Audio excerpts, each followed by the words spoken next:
अरे, जंगल तो सारे पेड़ों और बांसों से भरा पड़ा है, मगर लोग शेर के डर से जंगल का रुख नहीं करते। भूखे बैठे रहते हैं, मगर जंगल नहीं आते। इस शेर ने तो हम सबका जीना हराम कर रखा है। अरे संजू, ये मोहन तो कितना बहादुर है। अरे, जंगल में जहां शेर का डर है वहां कोई जाता तक नहीं। और देखो तो ये वहां से कितनी सारी लकड़ियां काट कर ले आया है। अरे, मैं तो हैरान हूं, इसका साहस देखो। कितने ही लोग भूखे बैठे रहते हैं मगर जंगल नहीं जाते, और ये हर रोज जंगल से लकड़ियां लाकर बाजार में बेचता है और अच्छे पैसे कमाता है। माँ, वो देखो, पिताजी आ गए हैं। पिताजी, पिताजी, मेरे लिए क्या क्या लाए हैं आप? दिन भर का थका हारा लकड़हारा घर पहुंचता है, जहां उसकी एक बेटी और एक बेटा उसका इंतजार कर रहे होते हैं। मोहन आज बहुत खुश था। तभी वो अपनी पत्नी से बोला, अरे मोहिनी, क्या बताओ तुम्हें, जंगल लकड़ियों से भरा पड़ा है। इनसे बहुत कमाई होने वाली है। मैं आज की लकड़ियां बेचकर ये गधा लेकर आया हूं। अब से ज्यादा लकड़ियां काट कर लाया करूंगा। आधी गधे पर लाद कर और कुछ खुद उठा कर लाया करूंगा। अरे जी, वो सब तो ठीक है, लेकिन जंगल में वो खूंखार शेर है। आज भी वो बगल वाले देदे की 2 बकरियों को मारकर साथ ले गया है। इसी बात के डर से तो कोई जंगल जाता ही नहीं है। अरे मोहिनी, अगर ये डर बैठा लिया मैंने तो हम भूखे मर जाएंगे, मैं भी और मेरे बच्चे भी। और तुम्हें तो पता ही है, यहाँ का राजा प्रताप सिंह है और वो कमीशन मांगने हर दूसरे दिन पहुंच जाता है। पता है ना तुम्हें? हाँ, ये बात तो है जी। जंगल नहीं गए तो राजा मार देगा कमीशन न मिलने पर, और अगर चले गए तो शेर मार देगा। कहो तो कोई रास्ता ही नहीं है हम गरीबों के लिए। रास्ते तो बहुत हैं मोहिनी, फिक्र मत करो। जंगल लकड़ियों से भरा पड़ा है, बस इस शेर का डर खत्म हो जाए। इसके शिकार के लिए हम राजा के पास भी गए थे, मगर घमंडी राजा ने हमारी मदद करने से साफ इनकार कर दिया। हाँ, तो राजा हमारी मदद क्यों करेगा?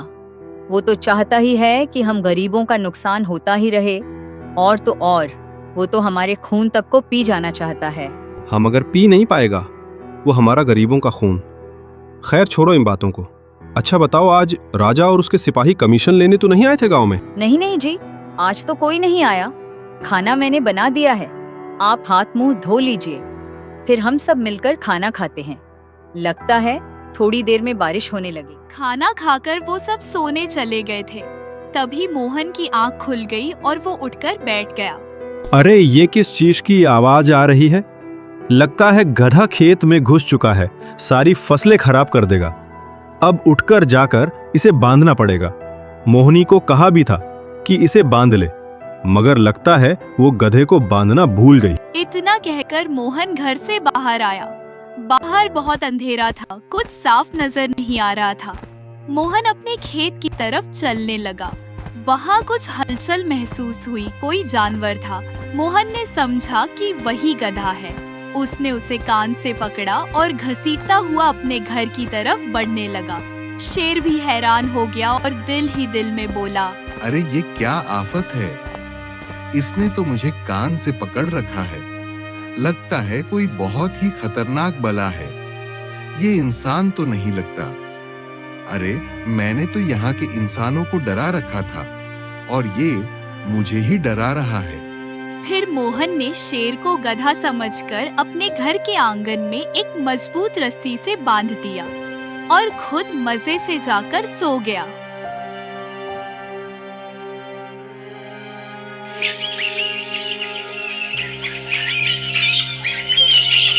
अगले रोज जब सुबह हुई, सभी लोग अपने कामकाज में व्यस्त थे। मोहन और उसकी पत्नी जब उठे तो उन्होंने देखा कि उनके घर के बाहर भीड़ जमा थी। मोहन यह देखकर हैरान रह गया। अरे भाई लोग, सब ठीक तो है ना? आप सब मेरे घर के बाहर क्यों जमा हुए हो? कोई बात हुई है क्या? अरे मोहन भाई, आपने तो कमाल कर दिया है, और अब आप हमसे पूछ रहे हैं कि कोई बात हुई है क्या?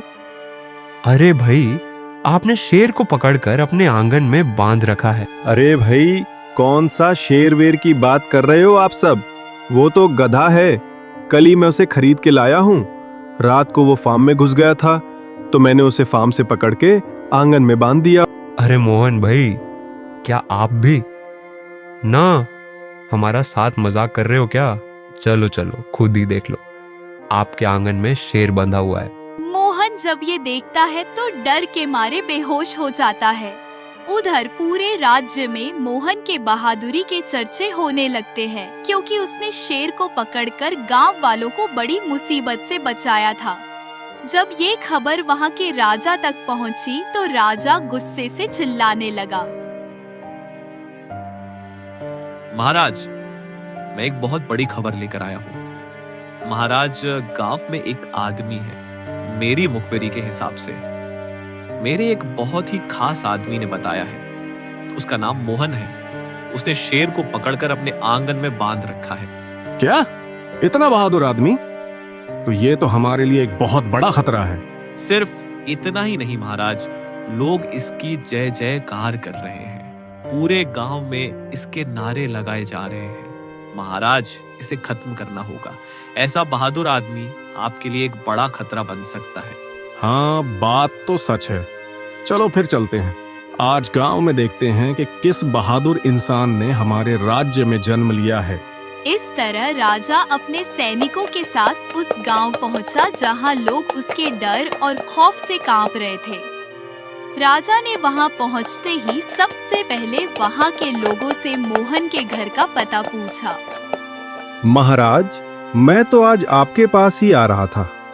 महाराज, मैंने उस शेर को पकड़कर बांध लिया है जो गांव वालों को तंग कर रहा था। अब गांव में किसी को कोई परेशानी नहीं होगी। अच्छा, तो गांव की परेशानियों का ठेका तुमने उठा रखा है? तुम गांव वालों के ठेकेदार हो जो इनकी सारी मुश्किलें दूर करोगे। हाँ, और सुना है बड़े बहादुर बने फिरते हो। उस शेर को जिंदा पकड़ लिया तुमने? महाराज, मैं कुछ समझा नहीं। आप मेरी तारीफ कर रहे हैं या ताना मार रहे हैं? वाह, इसका साहस तो देखो।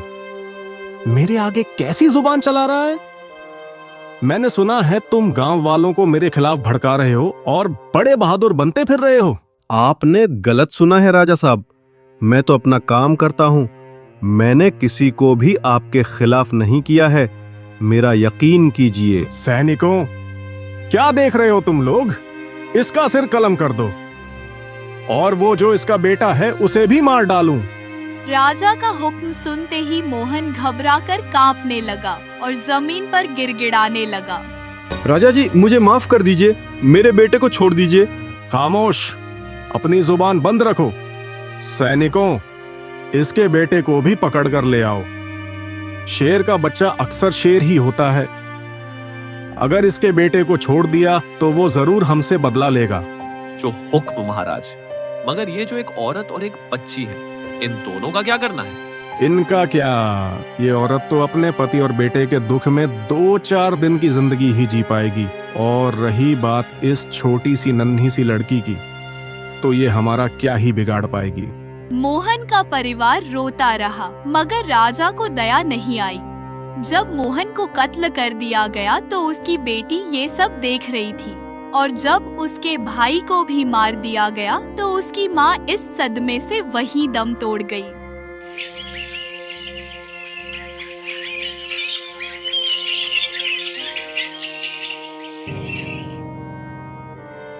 इधर 20 साल गुजर जाते हैं। मोहन की बेटी भी अब बड़ी हो गई थी, जिसे एक बूढ़ी औरत ने पाला था। उस बूढ़ी औरत की एक अपनी सगी बेटी भी थी, जिसकी उम्र बिल्कुल मोहन की बेटी पायल के बराबर थी। दोनों देखने में बहुत ही खूबसूरत थी।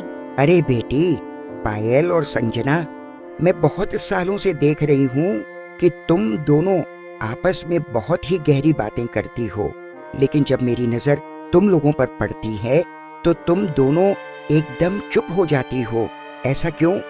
नहीं अम्मा, ऐसा तो कोई बात नहीं है। ये तो हम दोनों बहनों की आपस की बातें हैं। अम्मा, तुम आज राजमहल नहीं जा रही हो क्या? अरे अम्मा, तुम्हारे बिना राजमहल की रसोई में खाना कौन बनाएगा, बताओ तो। अरे बेटी, मैं आज बहुत बीमार हूँ।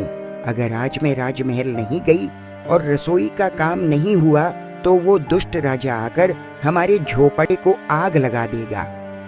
क्या ऐसा नहीं हो सकता कि आज आग की जगह हम राजमहल की रसोई में चले जाएं? अरे नहीं बेटी, क्यों अपनी मौत को दावत देना चाहती हो?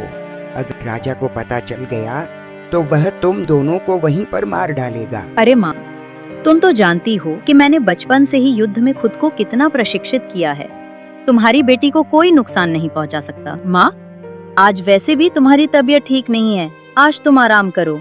इस राजा की शक्ल मैंने अपने बचपन में देखी थी, अब इसका सामना करने का वक्त आ गया है। मैं जानती हूँ बेटी, तुम्हारे दिल में बदले की आग है, मगर राजा प्रताप सिंह को खत्म करना इतना आसान नहीं है। अरे माँ, राजा को मैंने थोड़े ही मारना है, तुम बस देखती जाओ। ऐसे हालात पैदा कर दूंगी कि राजा खुद मौत की भीख मांगेगा। पायल और संजना ने बहुत जिद की तो माँ मान गई। आज पायल 20 साल बाद अपने परिवार के कातिल को देखने के लिए तड़प रही थी। वो दोनों महल की ओर निकल पड़े। कौन हो तुम लोग और महल में कहाँ घुसे जा रहे हो? हम महल की रसोई में काम करने वाली अम्मा बरकत की बेटियां हैं। आज अम्मा की तबीयत बहुत खराब है, इसीलिए हम खुद खाना बनाने के लिए आए हैं। अच्छा, ठीक है। रसोई घर महल के बाहर है, महल में घुसने की कोशिश मत करना। खाना बनाकर फौरन यहाँ से निकल जाना। जी, हम खाना बनाकर फौरन ही यहाँ से चले जाएंगे। पायल और संजना दोनों खाना बना रही होती हैं, तभी पायल संजना से कहती है, यह महल में तो बहुत सख्त पहरा है संजना, राजा तक पहुँचना मुमकिन नहीं है। फिक्र क्यों करती हो मेरी बहन, मैं पता लगाकर आई हूँ। अभी बाहर 2 सैनिक आपस में बात कर रहे थे। कल राजा का बेटा मतलब इस महल का राजकुमार कमीशन लाने हमारे गांव में जाएगा। क्या सच में? ये तो बड़ी खबर है। वाह, मतलब आज महल में आना हमारा बेकार नहीं गया। तुम समझ गई होगी कल हमें क्या करना है। संजना, पता है ना क्या करना है? अभी तक राजकुमार नहीं पहुंचा, ध्यान रखना, एक भी चूक हो गई हमसे तो सब बेकार हो जाएगा। हाँ, फिक्र क्यों करती हो बहन, सब इंतजाम हो गया है, बस राजकुमार के आने का डर है। वो दोनों अभी पास में ये बातें ही कर रहे थे कि अचानक से राजकुमार अपने सिपाहियों के साथ आ पहुंचा। तभी राजकुमार पेड़ के नीचे से गुजरता है और अचानक एक जाल पेड़ से नीचे गिरता है और राजकुमार उस जाल में फंस जाता है। उसके सिपाहियों को कानों कान खबर तक नहीं होती। अगले ही पल राजकुमार खुद को रस्सियों से बंधा हुआ एक झोपड़े में पाता है। वो हैरान होकर इनसे पूछता है, कौन हो तुम लोग? तुम लोग नहीं जानते क्या कि मैं राजकुमार हूँ? मुझे क्यों बंद करके रखा है तुम लोगों ने यहाँ? तुम राजकुमार हो, इसीलिए तुम्हें यहाँ बंद रखा है। अब अपने पिता को एक खत लिखो कि मुझे कुछ लोगों ने पकड़ लिया है, मेरी जान के बदले वो तुम्हारा सिर चाहते हैं। अगले रोज ये खत राजा के महल में पहुंचाया जाता है, जिसे पढ़कर राजा चौंक जाता है। पिताश्री, मैं आपका बेटा राजकुमार हूँ। मुझे कुछ लोगों ने अगवा कर लिया है। ये मेरी जान के बदले आपका सिर चाहते हैं और ये कह रहे हैं कि अब अपने खजाने को बचा लो। मेरी मौत के बाद ये लोग आपका सारा खजाना भी लूट लेंगे। मंत्री जी, मेरे बेटे को ढूंढो। वो लोग उसे ज्यादा दूर नहीं ले गए होंगे। सैनिकों को जंगल की ओर भेजो। मुझे मेरा बेटा शाम तक हर हाल में चाहिए और उन दुष्टों के सिर चाहिए मुझे जिन्होंने मेरे बेटे को अगवा किया है। और खजाने की रखवाली खड़ी कर दो। खजाना भी सुरक्षित रहना चाहिए। राजा ने अपनी फौज भेजकर जंगल को चारों तरफ से घेर लिया। शाम तक वो लोग राजकुमार को ढूंढते रहे, मगर उन्हें राजकुमार नहीं मिला। उधर दोनों बहनों ने राजकुमार से खजाने के बारे में सारी जानकारी ले ली और जहाँ खजाना रखा था वहाँ भेष बदलकर पहुँच गई। खजांची साहब, महाराज ने आपके लिए ये चिट्ठी दी है। अच्छा, महाराज ने कोई संदेश ही भेजा होगा। खजांची जी, पिछले कई दिनों से आप और आपके सिपाही दिन रात खजाने की पहरेदारी कर रहे हैं, इसलिए मैंने महसूस किया है कि लगातार दिन रात खजाने की पहरेदारी करने से आपकी तबीयत खराब हो सकती है। इसी कारण मैं आपको आदेश देता हूं कि आप अपने सिपाहियों के साथ आराम करें और जिन 2 सिपाहियों को मैंने यह चिट्ठी देकर भेजा है, जिनके नाम राम और श्याम है, उन्हें पहरेदारी का काम सौंप दें। साथ ही खजाने की चाबी भी उन्हें दे दें। क्योंकि तोरण द्वार में खजाना देखने के लिए मैं स्वयं आऊंगा। तुम्हारा राजा प्रताप सिंह। चलो, ये अच्छा हो गया कि महाराज को हम पर दया तो आई है। हाँ ठीक है, तुम दोनों अब से खजाने की अच्छे से निगरानी करना, और ये लो चाबी। इसके बाद वो खजांची जो राम और श्याम बनी हुई उन दोनों बहनों को खजाने की सुरक्षा का काम सौंपकर तुरंत वहाँ से चला गया। खजांची के जाने के बाद उन दोनों बहनों ने तुरंत खजाने का दरवाजा खोला और खजाने वाले कमरे में दाखिल हो गई। अंदर पहुंचकर दोनों ने अपने कपड़ों में छुपाए हुए बड़े बोरों को निकाला और सारा खजाना उनमें भर लिया, यहाँ तक कि एक सिक्का भी नहीं छोड़ा। फिर वे वहाँ से एक गुप्त रास्ते से होते हुए सारा खजाना लेकर निकल गई। अगले ही दिन जब सिपाही खजाने के कमरे के पास पहुँचे तो उन्होंने देखा कि खजाने वाले कमरे का दरवाजा खुला पड़ा था और अंदर से सारा खजाना गायब था। वहाँ उन्हें एक चिट्ठी पड़ी हुई मिली, जिसे लेकर वे सीधे राजा के पास पहुँचे। महाराज, हम आपका खजाना लूट कर ले जा रहे हैं। अब कुछ ही दिनों में आप सड़क पर आ जाएंगे। इसके बाद आपके पास अपना सिर हमारे हवाले करने के अलावा और कुछ भी नहीं बचेगा। इसलिए बेहतर है कि अपना सिर हमें देकर अपने बेटे को बचा लीजिए। आपकी शुभचिंतक शेर की बेटी शेरनी। महाराज, कुछ याद आया आपको? कई बरस पहले आपने जिस लकड़हारे को कत्ल किया था, उसके बेटे के बारे में आपने कहा था कि शेर का बेटा शेर ही होता है, और उसकी एक बेटी भी थी।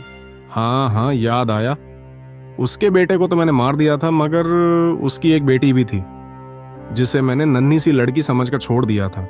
हाँ महाराज, ये वही नन्ही सी लड़की है जिसे आपने बरसों पहले नन्ही समझकर छोड़ दिया था। मैं खुद अपने बेटे को ढूंढने के लिए निकलूंगा। इस लड़की ने तो मेरा सब कुछ छीन लिया है। मुझे उसे उस वक्त जिंदा नहीं छोड़ना चाहिए था। राजा कई बरसों तक अपने बेटे को ढूंढता रहा, मगर उसे उस राजकुमार की कोई खबर तक नहीं मिली। राजा के पास जो भी धन था वो सब लुट चुका था। तभी एक दिन राजा को एक खबर मिली।